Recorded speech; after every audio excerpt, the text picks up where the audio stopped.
खानदानी शफा खाने की तरफों अस्सलाम वालेकुम। हकीम बाबा अब्दुल हमीद थोड़े सामने हाज़र है।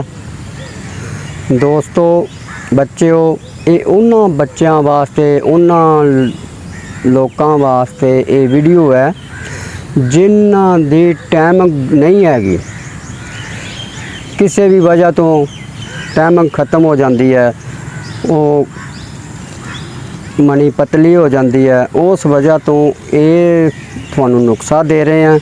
इंशाअल्लाह बफज़ले खुदा ये नुस्खा उन्होंने बिल्कुल लेबल ते कर देगा। लेकिन एक गल ज़हन च रखना, इनू गलत इस्तेमाल नहीं करना। अपनी बीवी हलाल है, इनू हलाल ते ही इस्तेमाल करना, हराम ते नहीं। बीवी अपनी नू देख के खुश होवोगे ना तो अल्लाह ताला बड़ा राज़ी हुंदा है। तो क्यों ना आप अल्लाह ताला नू मुफ्त च राज़ी कर लीए हैं। अपनी बीवी नाल इन्ना क प्यार करो कि थानू होर पासे जान की ज़रूरत ही ना पवे, क्योंकि थोड़े को टाइम ही ना होवे। उहनू प्यार जो इन्ना करोगे थोड़े को टाइम होना ही नहीं। जिथे अद्धा घंटा बच्चों वास्ते प्यार करते हो ना, बच्चे लाडले होंदे, उन्होंने चुमदे हो, चटदे हो, उहदे विचों ही जम्मे होंदे आ। उहदे नाल ज़्यादा प्यार करो, बल्कि उहदे नाल तुसीं लड़ाइयां पा के बह जांदे हो हैं।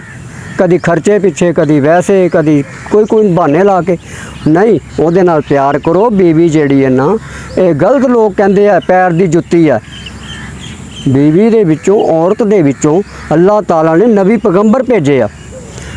गलत गल ना करो। पैर दी जुत्ती वो है जिहड़ी फश औरत है, जिहड़ी घर दी पर्देदार औरत है, उन्होंने कदी पैर दी जुत्ती ना कहो। उन्होंने इज्जत दवो। तुसी उन्होंने इज्जत दोगे, थोड़ी इज्जत अल्लाह ताला करेगा।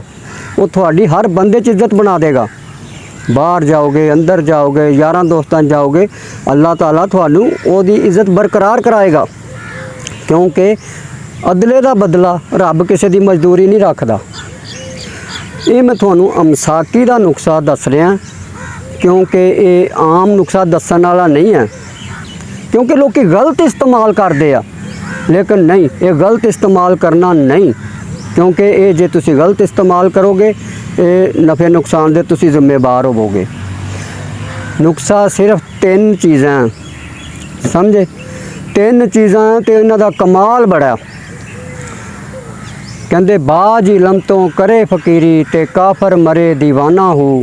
हक भाऊ सरकार फरमाते आ, बाज इलम तो करे फकीरी काफर मरे दीवाना हो। दोस्तों बच्चों, ये नुस्खा सिर्फ 3 चीज़ां ते है। तुखम भंग, भंग नूं ते हर बंदा जानदा। तुखम भंग यानी कि उहदे बी, तुखम जोजो मासल यानी कि उहदे बी। 2 चीज़ां, दोवें चीज़ां 10-10 ग्राम लैनियां, विच 5 ग्राम ये अफीम पा लैनी है। इन्हों चंगी तरह रगड़ना, एक जान कर लेना। माश के दाने जिन्नी गोली बनानी है। सुबह शाम एक गोली दुध नाल खा लो। इंशाअल्लाह बफज़ले खुदा याद करोगे। अगर मेरी वीडियो थानू पसंद आई है तो इनू सबसक्राइब भी करना, शेयर भी करना, लाइक भी करना। खुदा हाफिज़।